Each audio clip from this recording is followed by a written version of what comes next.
President Trump's ban on federal DEI programs sparked the Defense Department's intelligence agency to issue a memo that orders a pause to what it calls agency special emphasis programs. That means there will be a pause on observances of Pride Month, Holocaust Days of Remembrance, and other cultural and historical annual events. Independent journalist Ken Klippenstein, who first reported the contents of the memo, posted on X, quote, "Intelligence officials are starting to leak to me now too. Here's a memo Defense Intelligence Agency personnel received instructing them to suspend observances, including Holocaust Remembrance Day, MLK Day, Juneteenth." The memo, however, states the pause will, quote, "not affect the federal holidays, including MLK Day and Juneteenth." Still, the unprecedented move has drawn criticism. Colour of Change posted, quote, "This is just the start. Government agencies will refuse to recognise these important holidays first, and more institutions will follow." Conservative X-account Liberty Times and Politics posted, quote, "Good, now the DIA will have time and resources to actually investigate the national defense of the country." Look, I am very wary of how this is all being framed. First of all, there's no power to end federal holidays here. Like, these are federally recognized holidays. If you read the memo closely, it clarifies that they're not saying that they're going to get rid of the holidays. I'm also not sure. This reminds me of when, Florida, for instance, says, okay, stop having like absolutely pornographic books in the school libraries, and then some teacher says, oh, I had to get rid of like The Bluest Eye from my classroom. Then we say, well, no one is saying you have to get rid of The Bluest Eye. They're saying this like instruction manual for teenagers to have sex can't appear in the library.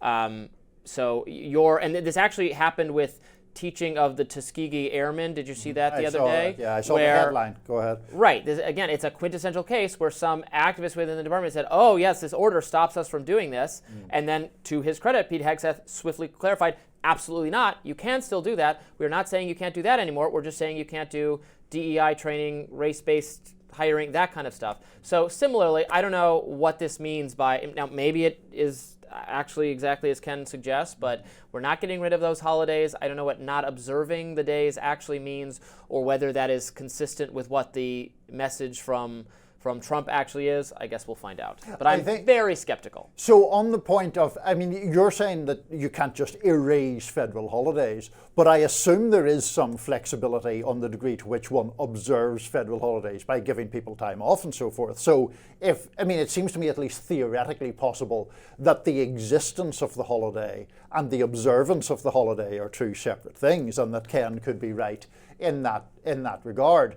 Now, the broader point here, I think, is that the assault that Trump would proudly, I think, say that he is carrying out on DEI is something that is causing confusion in all of these areas, because what do the terms actually mean?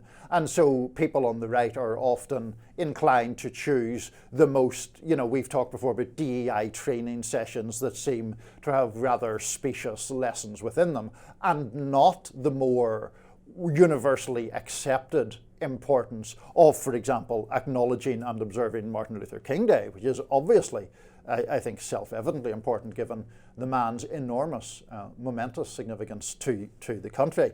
This is something that, even though we're only a very short distance into the Trump administration, is manifesting itself over and over again. There was another executive order in recent days about anti-Semitism in colleges, but it was accompanied by a fact sheet in which Trump seemed to be suggesting that anyone who attended a pro-Palestinian march and wasn't a citizen or was on a student visa could be deported. Now, the gap between anti-Semitism and going to a pro-Palestinian march is pretty vast. So here, there's a pretty vast difference between saying, well, this particular DEI training session seems superfluous or odd in some way, and saying we shouldn't observe Martin Luther King Day. Yeah, so I'm looking at, I pulled up the memo now. Martin Luther King and Juneteenth have little asterisks next to them, and then at the bottom it says, this is in the memo, it says this pause will not affect the federal holidays. So they're not intending to do that. Now, I agree with you that, the president just declaring an end to DEI or whatever is going to create confusion. So this is something that Congress should look into to make sure that we're only funding programs that are consistent with what the American people want, or consistent with what Congress has actually funded, and is consistent with laws that already prevent discrimination on these bases. But yeah, as I said earlier, I very much, I think there's a little getting over our skis here. Well, I don't know. Our friends in the control room tell me that AP has confirmed the authenticity of the memo that Ken has reported. Well, it's on the memo. I mean, I'm looking at the memo right now. Maybe you can put it on the screen. It says the pause will not affect the federal holidays. That's on the memo itself. And that some, am I being told that some U.S. official is confirming the memo, or is confirming the specificity of? I'm not alleging that the memo is made up. I'm looking at it. I think it's a real memo. But you say that the memo does not require the ceasing of observation. It insists that there will not be a ceasing of the holidays. It says this pause will not affect the federal holidays. So. Right. So apparently it notes a pause on special observances. So I don't know. There's some ambiguity in that respect. Anyway, are we in agreement that Martin Luther King Day should be observed? Yes. Excellent. I guess, yes. Good start. Good start from these things. Maybe we can get Ken on soon to discuss what he thinks this reporting has uncovered. More to come on Rising. Stay tuned.